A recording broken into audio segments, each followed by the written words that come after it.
one of the fun things we get to do on this show sometimes is we get to speculate about candidates and the future positions, but people across the state are talking about who our next governor will be. We've not had an open seat for a very long time with Governor Herbert not planning to run again.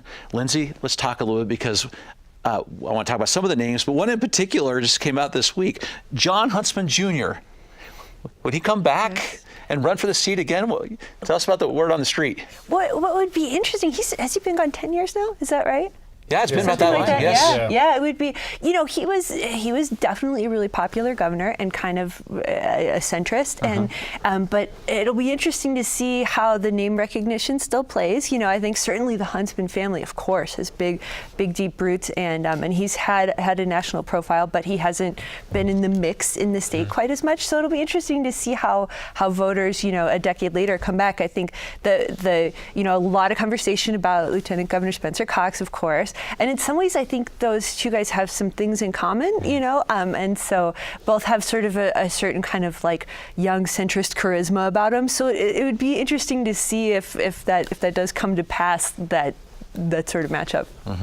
Well, and I think everybody kind of saw this shaping up as a Spencer Cox versus Greg Hughes battle royale, right? And I think that's how both of those camps saw this shaping up. I think the Huntsman could throw even the prospect that he might come back and run for governor throws a wrench into the works. You know, the question everybody asks me is why would he want to do it? And I don't really have a good answer for that. You know, if it was the dream job that he always wanted, then he had that job and he left it to go do something else. And there might be some sort of Jason Chaffetz effect, right? There were people who were upset that Jason Chaffetz, when he dropped out of the House, you know, right after his election, you know, maybe there's some residual hangover from that on the Huntsman side. Chaffetz is a name that I think is kind of interesting because we haven't been hearing a lot about him potentially running for governor now, and I think maybe he's cool to that idea. Well, and you have other congressional candidates here. I mean, does Rob Bishop jump in? I'd ask, does John Curtis look at this? I mean, as some of these people look, because it is going to be an open seat.